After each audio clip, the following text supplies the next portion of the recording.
Charlie, ici, une sculpture sur Charlie. Directement qu'il y a eu les attentats, j'ai démarré ma sculpture Et vous avez fait votre Charlie?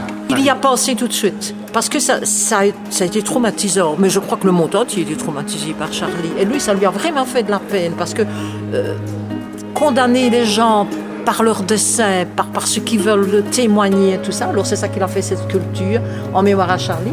Voilà, les oiseaux, ils espèrent que les oiseaux ouvriront le ciel pour les gens qui sont morts de cette façon-là. Et les crayons? Les crayons, parce que c'est les crayons qui les ont tués. C'est ce qui est le plus triste, parce que ce n'est même pas les armes qui les ont tués, ce sont les crayons, c'est tout ce qu'ils faisaient dans leur vie, quoi. Comme celle-là, c'est une chanson de Pierre Rapsat, « Des rêves sont en nous ». Il a eu le premier prix de la ville de Spa avec ça.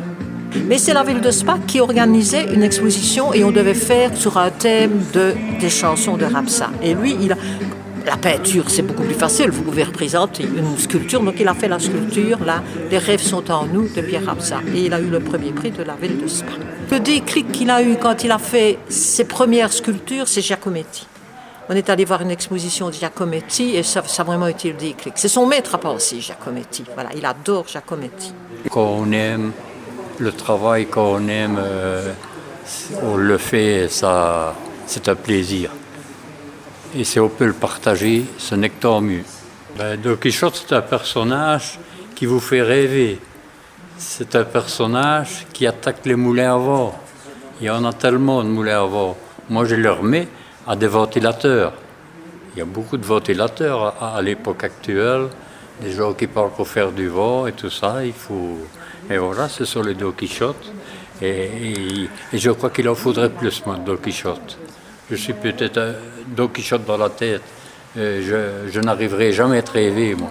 La première fois que je l'ai vu, son Don Quichotte, c'était au centre culturel de Barvaux-d'Urbuy, parce que j'allais à des séances de philosophie et je m'asseyais toujours à côté du Don Quichotte. Donc j'avais peur qu'il ne me lance son épée, mais enfin le Don Quichotte a veillé sur moi pendant quelques années. Voilà. Donc le Don Quichotte fait partie de la connaissance et de M. Collet. Maintenant, quand on se rend dans votre village, à Audistère, il y a toujours des sculptures à l'extérieur. Oui, il y a toujours des gens qui s'arrêtent pour les... Ah oui, c'est du caustique. Le... Là, c'est du caustique. Hein. Mais c'est un petit peu avec de l'humour, un petit peu à s'attaquer à la société. Voilà, la consommation,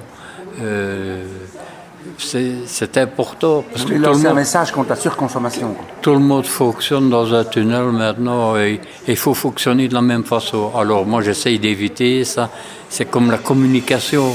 Tout le monde a le GSM à l'oreille maintenant. On ne se regarde plus, on ne se parle plus. Donc, ce sont des machines à parler, toi, chez moi. Ce sont des machines à parler. Les touristes s'arrêtent et voilà. Je récupère l'énergie vagabonde. Je suis sur un vélo, mais le vélo a une grande importance pour moi. On est toujours au départ, mais pour arriver, il faut pédaler. Ça, c'est la philosophie du vélo. Et la vie, c'est ça, il faut pédaler. En passant un jour à Audistère, dans le village d'Audistère, j'ai été interpellée par ce que je voyais, c'est-à-dire des œuvres étranges, colorées. Et heureusement, M. Collet était chez lui, il est sorti de sa maison et il nous a expliqué qu'il avait construit un capteur de rumeurs. Alors vous imaginez, ça je ne peux pas l'oublier, un capteur de rumeurs dans un village, c'est quand même intéressant. Le monde marche. Et si tout le monde marchait, on irait de l'avant déjà. Qui n'avance pas recule. Donc il faut marcher, il faut être en marche.